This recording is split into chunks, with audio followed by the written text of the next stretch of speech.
लेकिन प्रश्न यहाँ यह है कि क्या भारत में ऐसा पहली बार हो रहा है? क्या मौलाना कलीम सिद्दीकी इस खेल का अकेला खिलाड़ी है? क्या हमारे नेताओं को यह बात मालूम नहीं है और पहले मालूम नहीं थी? क्या संविधान सभा के सदस्य ऐसी प्रवृत्तियों और खतरों से अवगत नहीं थे? नमस्कार मित्रों, मौलाना कलीम सिद्दीकी के प्रकरण की आए दिन नई नई परतें खुल रही हैं। भारत में मुस्लिम आबादी को बढ़ाना इसका प्रमुख एजेंडा था। इसके लिए तमाम तरह के हथकंडे अपनाए जाते थे, जिनमें लव जिहाद भी एक था। मौलाना का एक वीडियो इस समय वायरल हो रहा है, जिसमें उच्च जाति की लड़कियों को लव जिहाद में फंसाने की बातें हो रही हैं। लेकिन प्रश्न यहाँ यह है कि क्या ऐसा भारत में पहली बार हो रहा है? क्या मौलाना कलीम सिद्दीकी इस खेल का अकेला खिलाड़ी है? क्या हमारे नेताओं को यह बात मालूम नहीं है और पहले मालूम नहीं थी? क्या संविधान सभा के सदस्य ऐसी प्रवृत्तियों और खतरों से अवगत नहीं थे? मेरा मानना है इन सभी प्रश्नों के उत्तर नहीं में है। न तो भारत में ऐसा पहली बार हो रहा है, न ही मौलाना कलीम सिद्दीकी इस खेल का पहला खिलाड़ी है, न ही हमारे नेतागण ऐसी बातों से अनजान हैं और अनजान थे, और न ही संविधान सभा के सदस्य ऐसी प्रवृत्तियों और खतरों से अनजान थे। मैंने पहले भी कहा है और आज भी कह रहा हूं, स्मरण करें संविधान सभा के सदस्य श्री लोकनाथ मिश्र का संविधान सभा में वह ऐतिहासिक भाषण, जिसमें उन्होंने कहा था कि संविधान में धर्म प्रचार की स्वतंत्रता मत दीजिए, लेकिन उनकी बात नहीं सुनी गई। कौन लोग थे जिन्होंने उनकी आवाज दबा दी? कौन लोग थे जो धार्मिक उन्माद का परिणाम देखने के बाद भी ऐसे उन्माद को रोकने की व्यवस्था नहीं करना चाहते थे? कौन लोग थे जो संविधान तो भारत की जनता के नाम पर बनाए, लेकिन जनता के साथ ही धोखे किए? क्या भारत कोई चारागाह है कि जो चाहे यहां आए और अपने धर्म की भेड़ चरा ले? भारत में मुस्लिम चरमपंथी उन्माद का इतिहास उतना ही पुराना है जितना कि भारत में इस्लाम का इतिहास। क्या हम भूल जाएं कि किस तरह यहां तलवार व लालच के दम पर और धोखे व छल से लगातार धर्मांतरण किया गया और भारत की ही एक बड़ी आबादी को भारत के विरुद्ध खड़ा कर दिया गया, जिसका जीता जागता प्रमाण हमारे दाएं बाएं खड़े 3 देश अफगानिस्तान, पाकिस्तान और बांग्लादेश हैं, जो कभी हमारे ही हिस्से थे, लेकिन धर्मांतरण के कारण जो डेमोग्राफी बदली उससे वे हमसे छिन गए और अब इसी रणनीति पर फिर काम चल रहा है। आज से नहीं, 1947 से ही चल रहा है। उन्हें जनसंख्या नियंत्रण कानून नहीं चाहिए, उन्हें धर्म प्रचार की स्वतंत्रता चाहिए, उन्हें 4 शादियां करने का अधिकार चाहिए। वे बाल विवाह प्रतिषेध अधिनियम को नहीं मानते। क्यों? क्या हमें मालूम नहीं है? क्या हम नहीं जानते कि उनकी मंशा क्या है? क्या हम नहीं जानते कि पाकिस्तान बनाने वाली एक बड़ी आबादी भारत में क्यों रुक गई? लेकिन प्रश्न यह है कि जानने के बाद हमने किया क्या? उल्टा ऐसा संविधान बनाकर रख दिया, ऐसी राज व्यवस्था विकसित की जिसमें ऐसे लोगों को फलने फूलने का खूब अवसर मिला। जो खतरे हम ऐतिहासिक काल से ही देखते आ रहे थे, उनके प्रति हमने अपनी आंखें मूंद ली। जो आवाजें हमारे कानों में चीख चीख कर पड़ रही थी, उनके प्रति हमने अपने कान बंद कर लिए। यह खुद से धोखा है जो हमने किया और आज परिणाम सामने है। अब तो क्रिश्चियन राष्ट्र के निर्माण की भी बातें सुनाई पड़ने लगी हैं। नई सूचना आरएसएस विचारक नंद कुमार जी के हवाले से है, वह ये कि 100 साल पहले हिंदुओं का नरसंहार करने वाले मोहफला मुस्लिमों और उनके वंशजों को अब भी स्वतंत्रता संग्राम सेनानी बताते हुए पेंशन दिया जा रहा है। क्या ऐसा आत्मघात भारत के अलावा और कोई देश कर सकता है? आरएसएस विचारक नंद कुमार ने केरल में मुस्लिमों द्वारा किए गए नरसंहार से लोगों को अवगत कराते हुए कहा कि एनी बेसेंट ने भी मालाबार का दौरा किया था।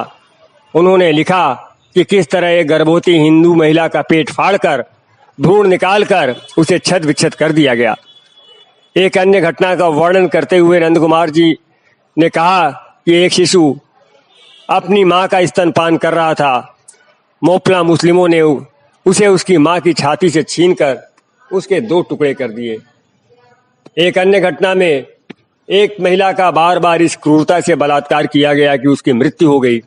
उसका अबोध शिशु काफी देर तक अपनी मृत मां की देह पर खेलता रहा और स्तनपान करने की चेष्टा करता रहा।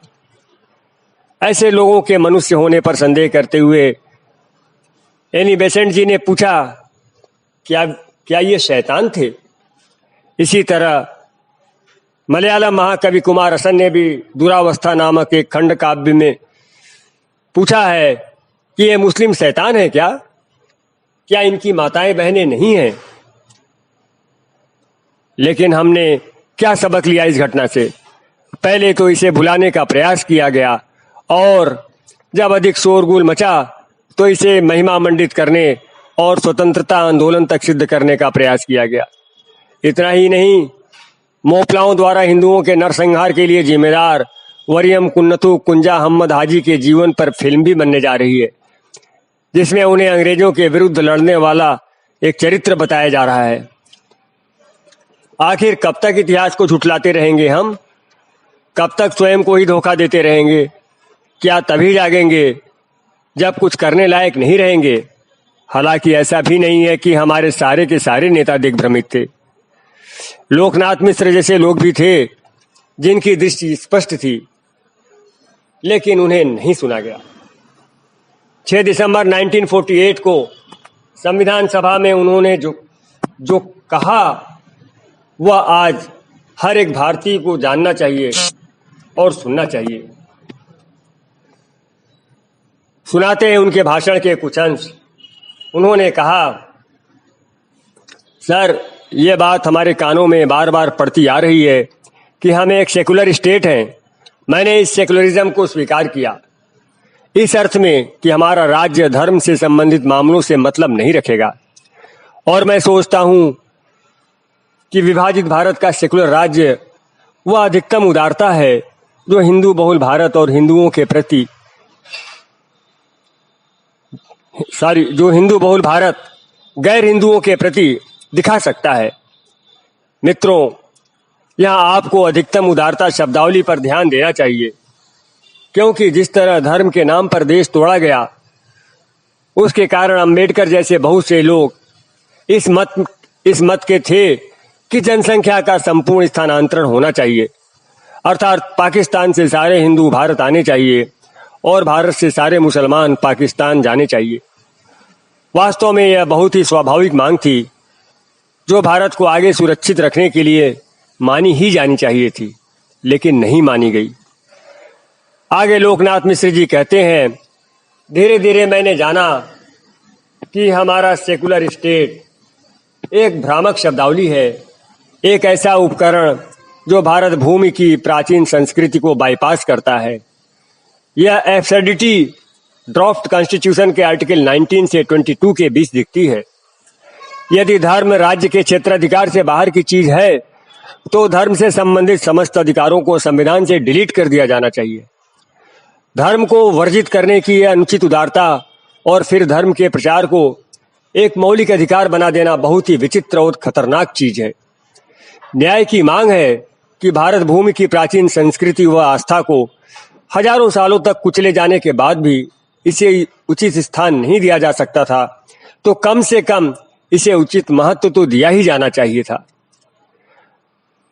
आगे लोकनाथ मिश्र जी कहते हैं, धर्म प्रचार की स्वतंत्रता का वर्तमान संदर्भ में तात्पर्य हिंदू संस्कृति और हिंदू जीवन पद्धति के संपूर्ण विनाश का रास्ता तैयार करना है। इस्लाम ने हिंदू विचारधारा के प्रति अपनी शत्रुता घोषित कर रखी है और क्रिश्चियनिटी हमारे सामाजिक जीवन में पिछले दरवाजे से शांतिपूर्ण घुसपैठ कर रहा है।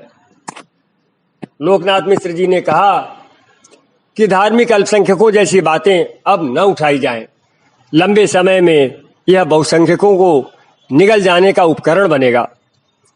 मित्रों, लोकनाथ मिश्र जी की बातों को आज बारंबार सुनने की आवश्यकता है, और सुनने की ही नहीं, इन पर काम करने की भी आवश्यकता है। By the way, Kaleem Siddiqui के संदर्भ में भारत के वे तथाकथित सूफी याद आते हैं जिन्होंने मोहब्बत का पाखंड करके भारत की बड़ी आबादी को धर्मांतरित किया। कलीम सिद्दीकी के पुराने वीडियोस देखिए जिनमें वे मोहब्बत का जाल बुनते हैं और लोगों को धर्मांतरित करते हुए दिखाई देते हैं। उनकी बातें तो सुनिए जिनमें वे कहते हैं, मुझे तुमसे मोहब्बत है इसलिए मैं नहीं चाहता कि तुम जहन्नुम में जाओ, इसलिए मुसलमान बन जाओ जिससे तुम्हें जहन्नुम न जाना पड़े। अरे यह व्यक्ति तो लोगों को गले लगाकर धर्मांतरित करता है। गले लगाना क्या है? प्रेम प्रदर्शित करना है। ये प्रेम है कि प्रेम का पाखंड है? लेकिन मैं पूछता हूं कि ऐसी विचारधारा का स्रोत क्या है? भारत में ऐसी विचारधारा को पल भर भी बर्दाश्त कैसे किया जा सकता है? ऐसी विचारधारा को हम कैसे सह सकते हैं जो कहती हो कि मुसलमानों के अलावा बाकी सारे लोग नरक में जाएंगे? भगवान राम का बर्थ सर्टिफिकेट मांगने वाले लोग क्या ऐसी विचारधारा को प्रमाणित करना चाहेंगे, या ऐसे ही लोगों को गुमराह करते रहेंगे, और वो भी संविधान का नाम लेकर, जिसमें उन्हें धर्म प्रचार की स्वतंत्रता दी गई है? मित्रों, क्या आपको नहीं लगता कि उमर गौतम और मौलाना कलीम सिद्दीकी जैसे लोगों को पकड़ते रहना ही पर्याप्त नहीं है? टहनियां छाटते रहने से विश्व वृक्ष नहीं समाप्त होते। इसकी तो जड़ों में मट्ठा डालना पड़ता है। हमारे संविधान और राज व्यवस्था में परिवर्तन की आवश्यकता है। संविधान देश के लिए है, देश संविधान के लिए नहीं है। होना तो ये चाहिए था कि जब धर्म के नाम पर देश टूटा तभी हम सतर्क हो जाते, लेकिन तब नहीं हुए तो अब तो हो सकते हैं। क्या पाकिस्तान व बांग्लादेश के हिंदुओं की हिम्मत है कि वे इस तरह मुसलमानों का धर्मांतरण वहां कर सकें? क्यों नहीं है? उत्तर हम जानते हैं। मैं नहीं कहता कि भारत को पाकिस्तान व बांग्लादेश की तरह चलाओ। हम एक सभ्य देश हैं, ऐसे रास्ते पर चल भी नहीं सकते। लेकिन इसका तात्पर्य यह भी नहीं कि हम अपने देश को न बचाएं, अपने देश की रक्षा न करें, अपने देश पर मंडराते संकट को न देखें। धर्मांतरण को पूरी तरह से असंभव बनाने की आवश्यकता है। यदि कोई धर्मांतरण होना भी चाहिए तो केवल वह जिसमें व्यक्ति अपने मूल धर्म में वापस आना चाहे, क्योंकि यह धर्मांतरण नहीं, घर वापसी है। यह अपनी जड़ों की ओर लौटना है। अल्पसंख्यकवाद के संपूर्ण उन्मूलन की आवश्यकता है। आखिर हम अपने ही हाथों से अपने पांवों पर कुल्हाड़ी कैसे मार सकते हैं? और हाँ, इस्लाम के नाम पर पाकिस्तान बनने के बाद हिंदू राष्ट्र भारत की स्वाभाविक परिणति होनी चाहिए थी, जिस पर तब नहीं तो अब काम हो सकता है, क्योंकि वे हिंदू ही हैं जो अपनी जड़ें इस देश में तलाशते हैं। इसलिए वे देश को तोड़ने के बारे में सोच भी नहीं सकते। यहाँ हिंदू से तात्पर्य हिंदू नामधारी से नहीं है, बल्कि ऐसे लोगों से है जो चरित्र व सोच से हिंदू हैं, अपने विचार व संस्कार से हिंदू हैं। मित्रों, आज उत्तर प्रदेश में योगी आदित्यनाथ जैसे मुख्यमंत्री हैं, जिनके कारण उमर गौतम और कलीम सिद्दीकी जैसे लोग पकड़े जा रहे हैं। लेकिन कल यदि कोई और मुख्यमंत्री बन गया तो, जिसके लिए बहुत से लोग पूरी ताकत लगाए हुए हैं, फिर भारत में कितने योगी आदित्यनाथ हो सकते हैं और कितने हेमंत विश्व शर्मा हो सकते हैं? गजवाए हिंद के मंसूबे अब कोई ढकी छुपी बात नहीं है। भारत एक गंभीर संकट के मुहाने पर खड़ा है, और यह संकट दिन प्रतिदिन निकट आ रहा है। पाकिस्तान, अफगानिस्तान और बांग्लादेश के लोग तो फिर भी भागकर भारत आ जाते हैं। मतलब ये कि यहाँ के सताए हुए, यहाँ के अल्पसंख्यक हिंदू, सिख आदि तो फिर भी भागकर भारत आ जाते हैं। लेकिन भारत से भागकर वे कहाँ जाएंगे?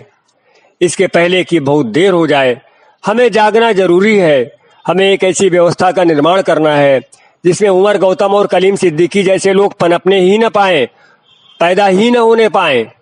जड़ों पर प्रहार करने से मेरा यही तात्पर्य है। और हाँ, योगी आदित्यनाथ और हेमंत विश्व शर्मा जैसे नायक अधिक नहीं है। ये लोग हमारे लिए लड़ रहे हैं और लगातार विरोधियों के निशाने पर हैं। इनके साथ डटकर खड़े होने की आवश्यकता है। इनके प्रति अपना समर्थन व्यक्त कीजिए। सोशल मीडिया इसके लिए एक सरल लेकिन प्रबल माध्यम है। इस माध्यम का उपयोग कीजिए। उत्तर प्रदेश का यह विधानसभा चुनाव केवल एक प्रदेश का चुनाव नहीं है, यह भारत की भावी राजनीति का भी संकेत करेगा। इसलिए यह चुनाव अब हम सबको लड़ना है। योगी केवल एक व्यक्ति नहीं है, एक विचारधारा है। मित्रों, इस विचारधारा को हारने मत दीजिए। अपने नायकों का सम्मान करना सीखिए, उनका समर्थन करना सीखिए, नहीं तो ऐसे नायकों के लिए आप तरस जाएंगे।